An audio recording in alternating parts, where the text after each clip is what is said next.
Ya, pemirsa, polisi menggelar perkara kasus prostitusi online yang melibatkan selebgram TA.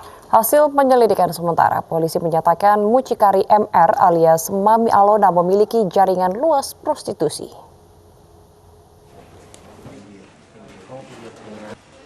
Petugas Polda Jawa Barat menggiring salah satu mucikari yang terlibat dalam kasus prostitusi online yang melibatkan artis selebgram TA. 3 mucikari ditangkap dalam kasus ini, yakni MR alias Mami Alona, JH, dan AH. JH dan AH ditangkap di Medan dan Bogor dengan tugas mencari pengguna jasa dari artis, pekerja atau wanita yang ditawarkan oleh MR alias Mami Alona. MR sebelumnya menawarkan jasa kencan melalui sebuah situs khusus dengan harga sesuai kesepakatan. Untuk artis TA, Mami Alona mematok harga sebesar Rp75 juta per sehari kencan. Baik Alona, JH maupun AH mendapatkan bagian sebanyak 10% dari nilai transaksi. Kita amankan satu lagi. Kita amankan satu lagi yang kita katakan sebagai mucikari. Nah, mucikari ini berinisial MR alias Alona. Jadi sekali lagi, mucikari yang kita amankan berinisial MR alias Alona. Alona diduga memiliki jaringan yang kuat dan luas, termasuk akses ke kalangan artis dan selebriti. Alona juga telah beraksi sejak tahun 2016, memanfaatkan jaringan situs dan media sosial untuk menawarkan jasa kencan.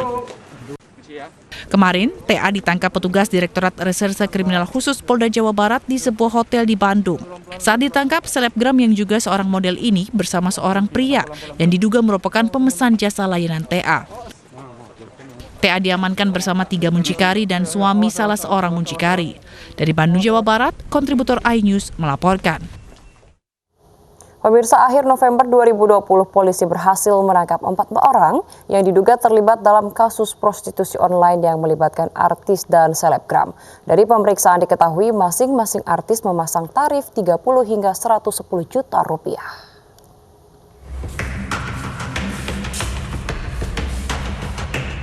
Empat orang diamankan anggota unit Reskrim Polsek Tanjung Priuk di sebuah hotel di kawasan Danau Sunter, Tanjung Priuk. 2 dari 4 orang yang ditangkap adalah mucikari, sementara 2 lainnya pemain sinetron dan selebgram. Dari lokasi penggerebekan, polisi menyita barang bukti berupa handphone dan alat kontrasepsi. Kasus saat ini telah masuk penyidikan kepolisian. Dari hasil pemeriksaan, para tersangka mengaku memiliki jaringan khusus beranggotakan pemain sinetron hingga selebgram. Tersangka mucikari ini berinisial AR, umur 26 tahun. Pekerjaannya karyawan swasta, dan tersangka kedua inisial CA 25 tahun, di mana kedua orang ini perempuan dan laki-laki adalah suami istri yang memang berprofesi sebagai mucikari. Sedangkan saksi-saksinya yang pertama adalah ST, yang kedua adalah SH.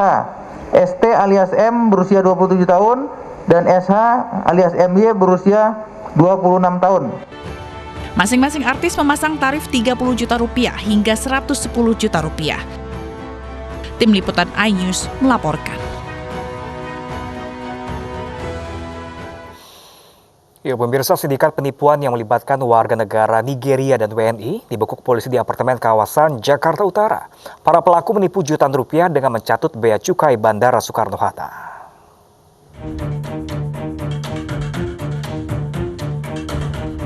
Tiga warga negara Nigeria dan 2 WNI ditangkap tim Garuda Satuan Reskrim Polresta Bandara Soekarno-Hatta saat berada di sebuah apartemen di wilayah Jakarta Utara.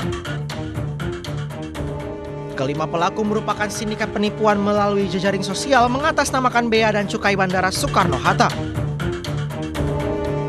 Para pelaku menyasar korban melalui pertemanan di dunia maya. Setelah 3 bulan berkomunikasi, pelaku berpura-pura akan ke Indonesia dari Amerika Serikat dengan membawa uang 4,2 miliar rupiah.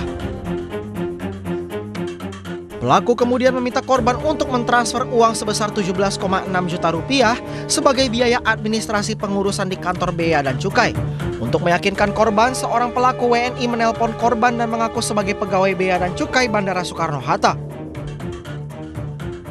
Pelakunya ada 3 ya, warga negara asing, ada 2 warga negara Indonesia perempuan, masih 1 DPO yang sekarang memang berada di Afrika sana. Dia adalah otak daripada kejahatan ini, karena tugasnya, perannya adalah dia memprofiling, mencari siapa yang menjadi korban-korban melalui dunia maya, melalui media sosial yang ada. Dari penangkapan kelima tersangka, polisi juga menangkap 4 pelaku lain di Garut, Jawa Barat, serta Surabaya, Jawa Timur. Para pelaku dijerat pasal penipuan serta Undang-Undang Komunikasi dengan ancaman hukuman 6 tahun penjara. Dari Tangerang, Banten, Hasnugara, iNews melaporkan. Pemirsa, sidang lanjutan kasus surat jalan palsu Joko Chandra kembali digelar. Sidang mengagendakan nota pembelaan tim kuasa hukum terdakwa Brigjen Pol Prasetyo Utomo.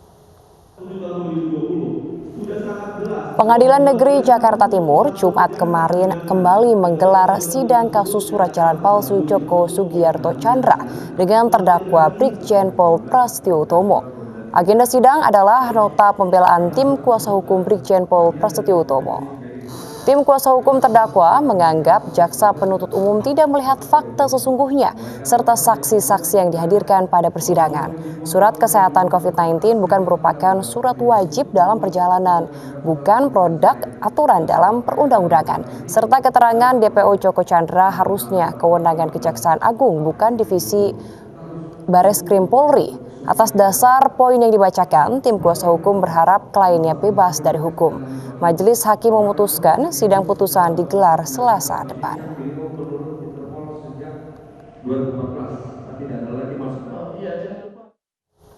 Pemirsa, sidang lanjutan kasus suap terdakwa mantan Sekretaris Mahkamah Agung Nur Hadi dan menantunya Rizky Herbiono kembali digelar di Pengadilan Tindak Pidana Korupsi Jakarta Pusat. Ya, sidang kali ini Jaksa Penuntut Umum dari Komisi Pemberantasan Korupsi menghadirkan 4 orang saksi.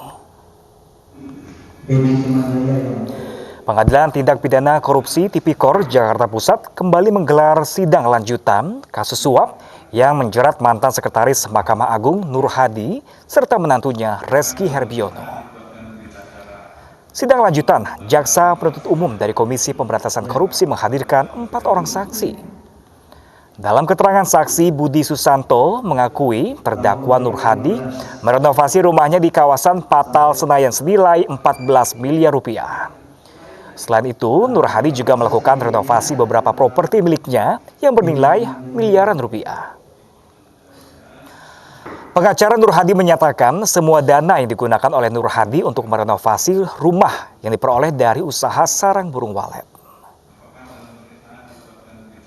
Karena apa yang dikatakan yang tadi Mas tanyakan soal renovasi segala macam itu kan tidak didakwakan, sama sekali tidak ada dalam dakwaan. Maka oleh karena itu KPK sedang mencari-cari ya bukti-bukti yang mungkin nanti akan dikaitkan. Pemirsa, polisi menangkap 155 orang peserta aksi 18/12 karena membawa barang terlarang. Informasi selengkapnya akan kami hadirkan di iNews pagi usai jeda.